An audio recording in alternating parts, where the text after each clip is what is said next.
Hello and thanks for joining us on the news on NTA International. I am Dennis Adegunloye. Thanks for joining us. My sign language interpreter is Taiwo Ozoma. President Bola Tinubu has arrived in New Delhi, India to attend the G20 Leaders Summit on the special invitation of Indian Prime Minister Narendra Modi. The President's the Nigeria 001 presidential air fleet landed in New Delhi at about 6:30. President Tinubu arrives India to attend G-Leaders Summit on special invitation. United Arab Emirates announces $4.5 billion clean energy investments in Africa. And North Korean leader expected to meet Putin to discuss possibility of supplying weapons to Russia to advance its war in Ukraine. Now, President Bola Tinubu has arrived in New Delhi, India, to attend the G20 Leaders Summit on the special invitation of Indian Prime Minister Narendra Modi. The Nigerian 001 presidential air fleet landed in New Delhi at about 6:30 p.m. local time. The President's itinerary in India will include bilateral meetings with a cross-section of world leaders from 4 different continents, representing both G20 and non-G20 countries.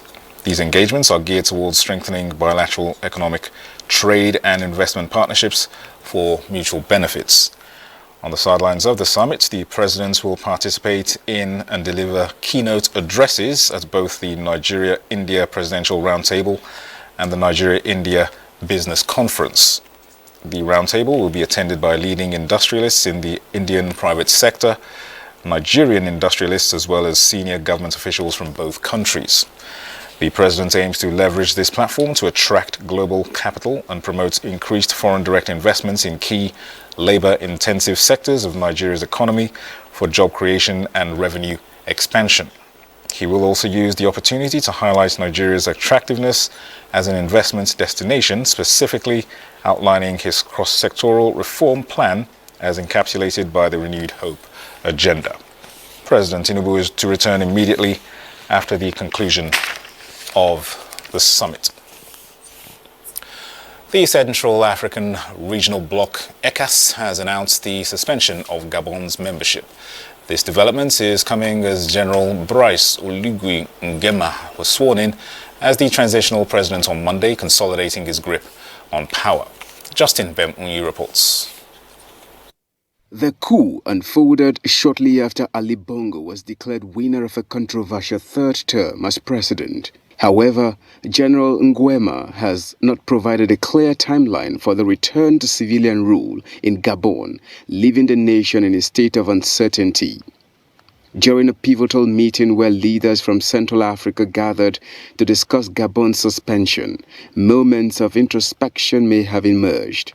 Teodoro Obiang Nguema Mbasongo, president of Equatorial Guinea, presided over this gathering and voiced concerns about Gabon's impact on regional peace, security and stability. President Obiang Nguema Mbasongo, now 81 years old, has been at the helm of Equatorial Guinea since 1979. Much like Ali Bongo family in Gabon, the Obiang Nguema family has faced allegations of massive embezzlement of state resources and harsh repression of political opposition. Reports say the situation in Central Africa highlights a broader issue on the African continent, where several long-standing leaders have remained in power for extended periods and are understandably apprehensive about any talk of a coup. The suspension of Gabon from ECAS serves as a significant development in the region, shedding light on the ongoing challenges surrounding leadership, governance and stability in Central Africa. Justin Bemunyi, NTA News. The federal government is calling for the immediate return to democratic constitutional order in Gabon following the coup d'etat that ousted the administration of President Ali Bongo on the 30th of August 2023.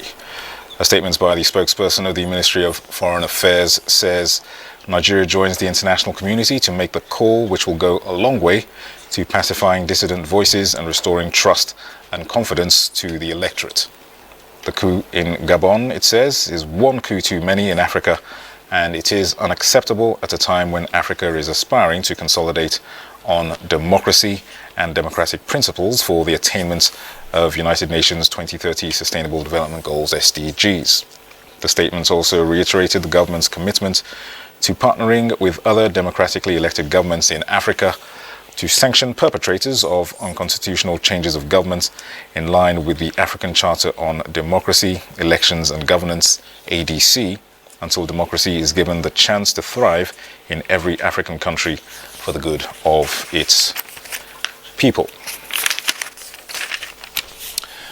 Now, President Bola Tinubu says Nigeria is establishing partnerships with public and private sector players, driving innovative policies and advancing renewable energy projects to lay the foundation for an all-encompassing transition.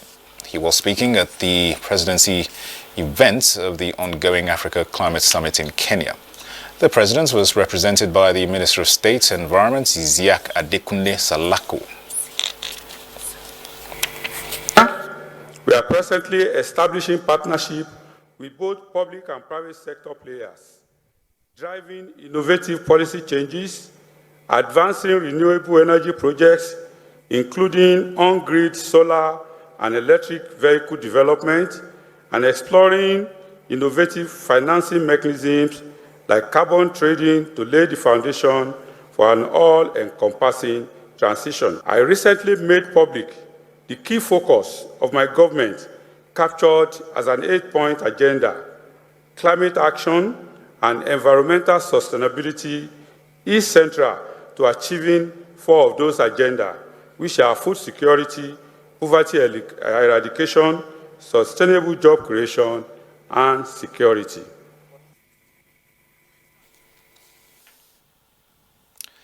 Meanwhile, African leaders at the climate summit in Kenya are making their voices loud and clear in an effort to solve their climate challenges.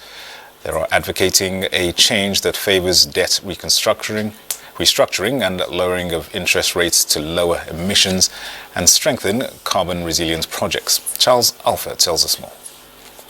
African countries continue to carry the burden of rising temperatures, despite contributing less than 5% of global greenhouse gas emissions. On Tuesday, they resolved they cannot continue to rely on promises of global financial commitment and offered proposals to reform global financial structures that have resulted in only a tiny fraction of investments in climate solutions being directed towards Africa. While they welcome a new global financial pact, they want to strategize and make the continent an attractive destination. Playing the blame game is not the answer.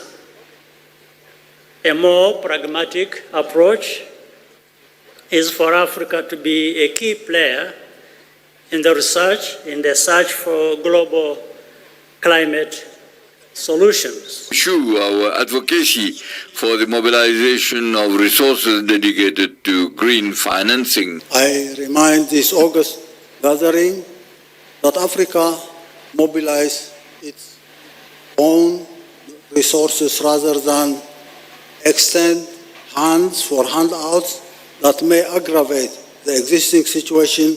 We cannot continue to wait for the financial support that has been promised. Africa, they believe, must establish its advisory banner to undertake timely research and complement available data that will mitigate greenhouse emissions. Charles Alpha, NTA News. In other news, the United Arab Emirates has announced $4.5 billion in clean energy investments in Africa. Charles Arthur reports that this came to the fore at a landmark climate summit aimed at attracting funding to combat global warming. Africa's search for huge climate investment at the ongoing Africa Climate Summit is already yielding results. A $4.5 billion investment by the United Arab Emirates to jumpstart a pipeline for profitable clean energy projects on the continent was viewed by many as a very important step in realizing the summit's aims and objectives. Head of the government-owned renewable energy firm, Masdar, The United National Oil Company, ADNOC, and the COP28 climate talks, Sultan Al Jaber, gave Africa hope by these announcements at the summit. The investment is aimed at developing 15 gigawatts of clean power by 2030 and catalyze at least an additional $12.5 billion from multilateral public and private sources. It is our ambition that this will launch a new transformative partnership to jumpstart a pipeline of bankable clean energy projects in this very important continent. As of 2022, Africa's renewable generation capacity was 56 gigawatts. The urge here is for institutions to lower debt burdens. Countries in Africa are restricted by mounting debt costs and the dearth of finance, despite an abundance of natural resources. Just 3% of energy investments worldwide are made in the continent. Renewable energy could be the African miracle, but we must make it happen. We must all work together for Africa to become a renewable energy superpower. The 3-day event in Nairobi, which began Monday, is built to bring together African leaders to define a shared vision for green development on the diverse continent of 1.4 billion people. Charles Alpha, NTA News. Now, workers loyal to the Nigeria Labour Congress NLC stayed away from work this Tuesday in compliance with the directive of the industrial union to embark on a 2-day warning strike. Omenka Amarachukwu, who went around Abuja to monitor the situation, has this report.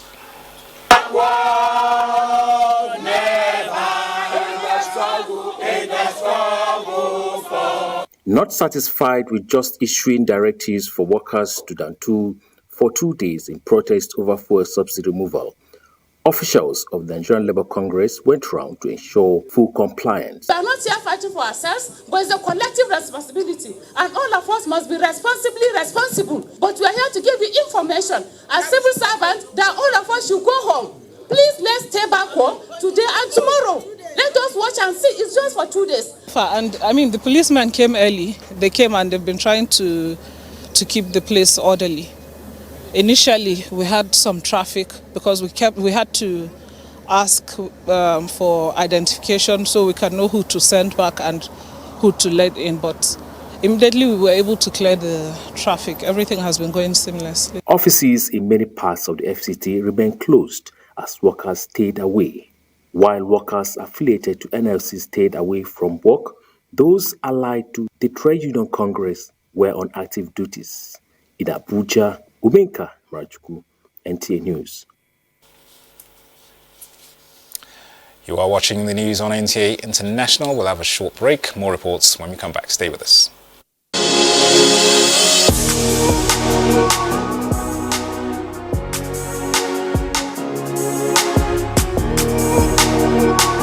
You are going through the brunt of the fuel subsidy.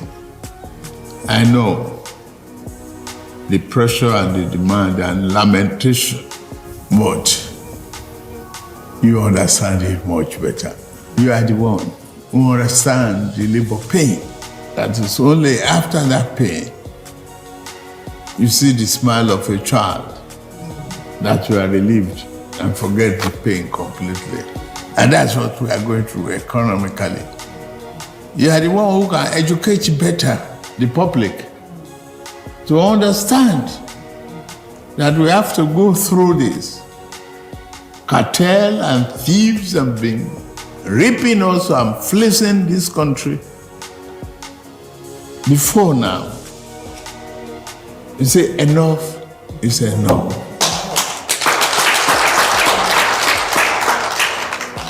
We are taking our country back.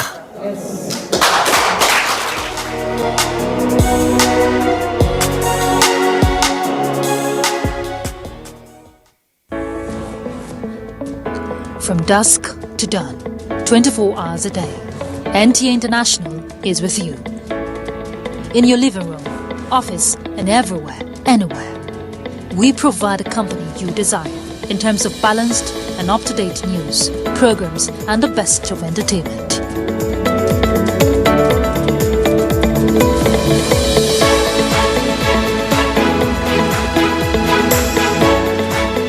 Tune in to DSTV channel 251, GoTV channel, Freeview channel 264, or live streaming via www.visiontv.co.uk. And to watch NTA International in the USA, Canada, and Mexico, use the following satellite parameters. You can also see us on Facebook and YouTube for quality content on the go. NTA International, Africa's window to the world. You're welcome back. North Korean leader Kim Jong-un is expected to make a rare visit overseas to meet Vladimir Putin to discuss the possibility of supplying weapons to Russia to advance its war in Ukraine.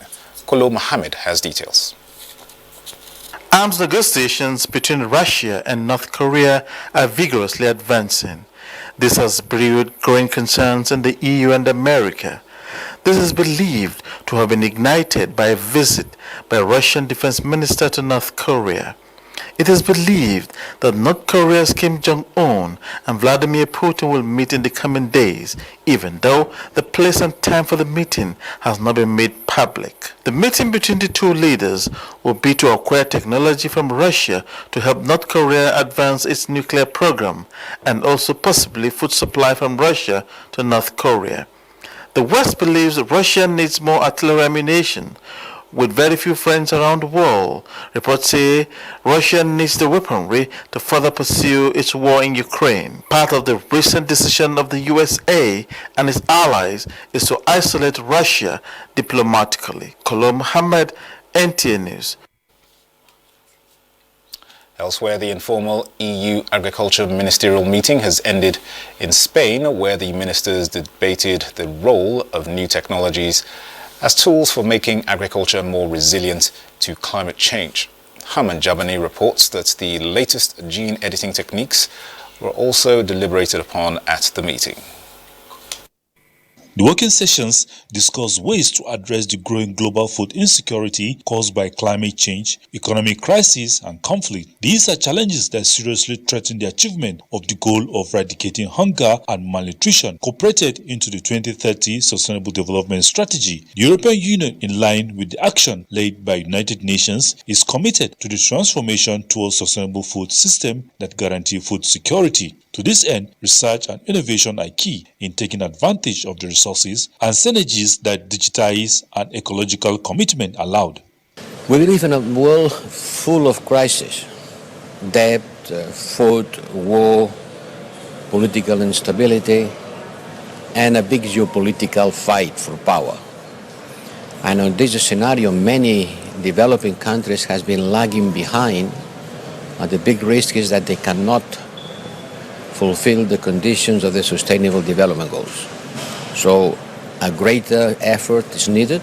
An important place to innovation, technology, numeric, digital, all what the farmer needs to reach food security and fight against climate change.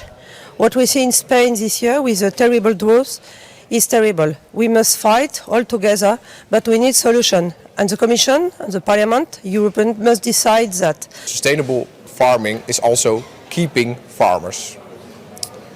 Huge challenges lie ahead.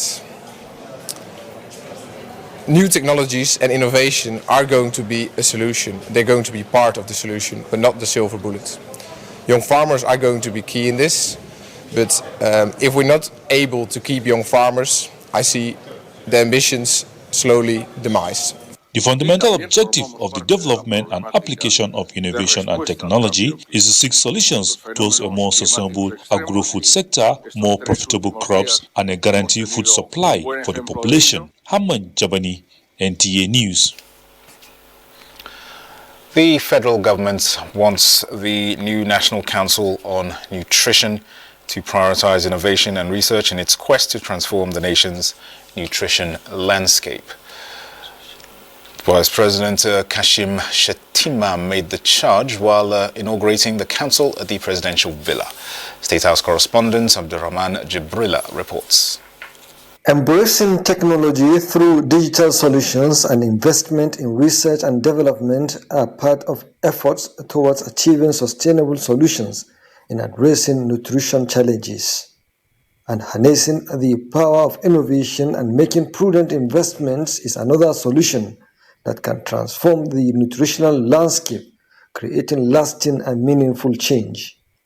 Vice President Kashim Shettima, who is also the chairman of the council, said though there are challenges to the actualization of the set targets, collaborative efforts to enhance nutrition governance, ensure widespread availability of nutritious food, as well as championing optimal infant and young child nutrition with education and awareness campaigns must be sustained through streamlining processes, implementing practical strategies, and fostering genuine collaboration to overcome the challenges. Minister of Budget and Economic Planning, Abubakar Atiku Bagudu, said the inauguration of the council will ensure further consolidations on the successes recorded in the sector, especially the country's alignment with the global direction to develop food systems transformation pathways. He disclosed that the implementation of the priority actions in the food systems transformation pathways had commenced in all the 36 states and the FCT. From the State House, Abraham Jibrila, NTA News. Henceforth, information regarding activities and intervention programs by the Renewed Hope Initiative will enjoy wider coverage. This is in order to capture more women and other vulnerable groups targeted by the initiative across the country.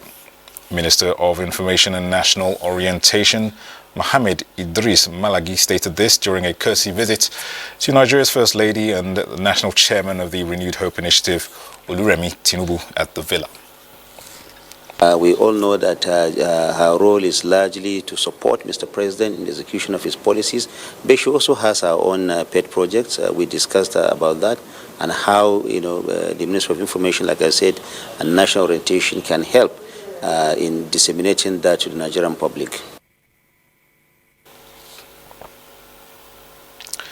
Now, the need for utilization of research works from the nation's institutions of learning into development in the key sectors of the economy have been stressed.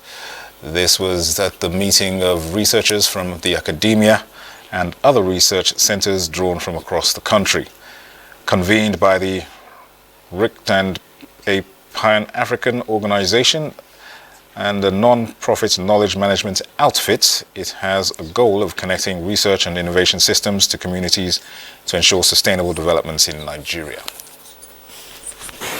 Having great GDP per capita until our industries start functioning. And the biggest industry all over the world is agro-allied industry. And then we follow mining and mineral processing. Of course, issues of tourism will come. But we can't do this until we are healthy, we have food, and then we have energy. The meeting acknowledged that much research has been carried out in the fields of agricultural sciences, livestock development, genetically modified crops, disease control, among others. And we are creating the first research influencer community on the continent of Africa. So we are deliberate about that. And we have actually started grooming some people where all what they are going to be doing is to be communicating what they know that are insightful outcome of research.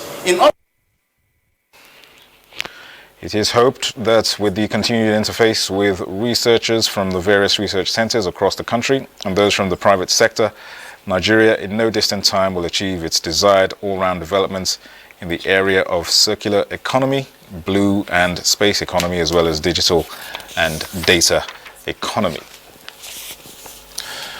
Minister of Niger Delta Development, Abubakar Momo, has ordered that a technical committee be set up to liaise with the European Union to work out modalities for technical assistance in the Niger Delta region. And the minister gave this order when he received the head of Cooperation EU delegation led by Ruben Alba. Ikwechuku Ndekwe is working on this report. We'll have it for you in our subsequent bulletins. Now, a public health activist and social innovator has called on more Nigerians to confidently sue medical negligence. This followed the milestone achieved by the Medical and Dental Practitioners Council with the conviction of a medical doctor for medical negligence and professional misconduct. Medical negligence is said to be one of the leading causes of deaths globally, and Nigeria in recent times accounts for at least 250,000 cases yearly, and mostly unreported. The case of Dr. Ejike Ferdinand Orji, which is supposedly the first conviction for unprofessional medical practice, spurred advocates like Adanma Odefa Wachuku to call on members of the public to speak out and demand their rights to proper medication. Road to travel. However, be patient, be determined, be focused. You can report. Just report. You don't need to have a lawyer. You don't need to be a lawyer. Just go to the Medical and Dental Council of Nigeria. Report whoever has done something for you, to you. Have your facts, have your evidence, and report and follow up, and something will be done. The public health activist and social innovator Adanma, in a media chat, decried the level of silence by both patients and health professionals as she advocated more legislation to criminalize medical negligence. Medical negligence is said to become criminal if it causes death or permanent injury. Before we go, here's a quick look at Wednesday's weather prospects.